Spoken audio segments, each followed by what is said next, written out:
No. It's a Christmas or Advent sermon anyway. Okay. Yeah. All right. Yeah. No worries. I haven't read it for a while. Okay. Trying to think what it's all about. All right. I'm talking to Don, who is still preaching in his 80s. Yes. Oh, yes. How old are you, Don? 84. 84. When was the last time you preached? Week before last. Oh my goodness. On that occasion, I don't know if I brought it with me. I don't think I did. That's okay. Doesn't matter. Now, we're talking about a topical sermon here, and the topic is dreams. Yes. And Yes. in this particular sermon, you've got 1, 2, 3, 4, 5, 6 dreams, Yes. and there's 7 mentioned in Matthew. Yes. But you've woven a story about an angel that is a dream delivery. That's right. Yeah. Sounds like a pop song. Oh well, yes. God spoke through an angel in a dream. So we made Uzziel the name of the angel. It's one of the lesser mentioned sort of And biblical characters. But anyway, you've got Joseph having a dream to take Mary as his wife. You've got Pilate's wife having a dream. that's right at the end. That's Right the at the last end. one. So But you... in between that is where I concentrated. Okay. Yeah. What other dreams have you got there?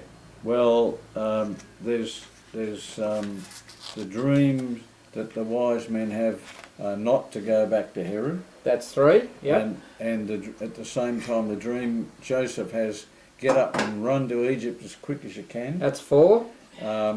There's, okay, Herod's dead, that Herod, anyway, there were several. Yeah. Come back.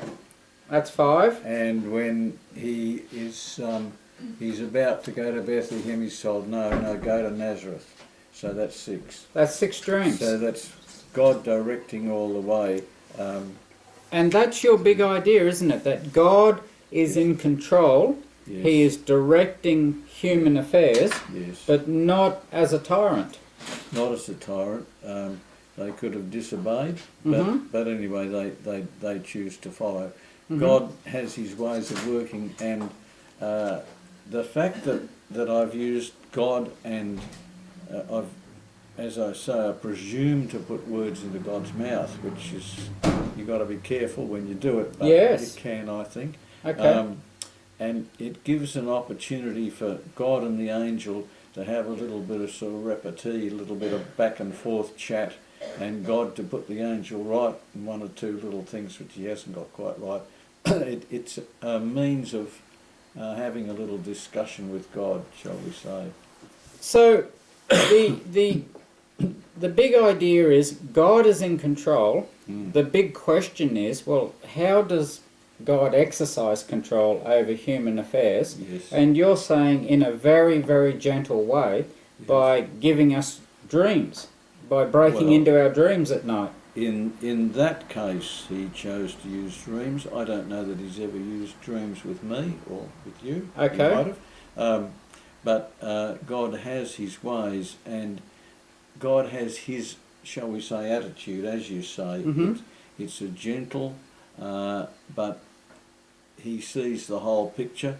He knows what's going to happen, and he's a step ahead. There's that verse in the Bible that says, young men shall have visions and old men shall have dreams. Well, I do mention that. And that comes in for mention. And that is a different word for dreams. This is a very strange word that only Matthew uses in the whole of the New Testament, and uses these many times. So instead of having 6 points, you've got a story of God giving instructions to an angel to go and break into people's dreams, and the angel is all a bit quizzical about this. He's impressed with how different people are behaving. Yes, yes.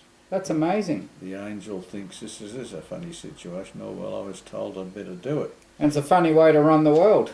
Yes, but God knew what he was doing. He always does. And that brings us, I mean, this is a very interesting way to preach. Is it called narrative preaching, where you have a story? It is a narrative. The Venjamin sermon about a real life person, a true story. This is, of course, an imaginary story, but it's based on scriptural texts. Okay. Very closely based on scriptural texts. And you're the author of this story. Yeah. That's amazing. Yeah. So you're... well, I like to let my imagination have reign sometimes. I told you that he was my mentor. Now, the conclusion is that we should trust God, because sometimes it doesn't look like God's in control. It's true. It's true. Yes. But he is. Yes, he's there. So you're calling us to trust him more. To trust there and try and discern where he's giving you directions. Okay. It might not be through dreams, might be through somebody else talking to you, might be through reading a scripture, but you've got to have your eyes open.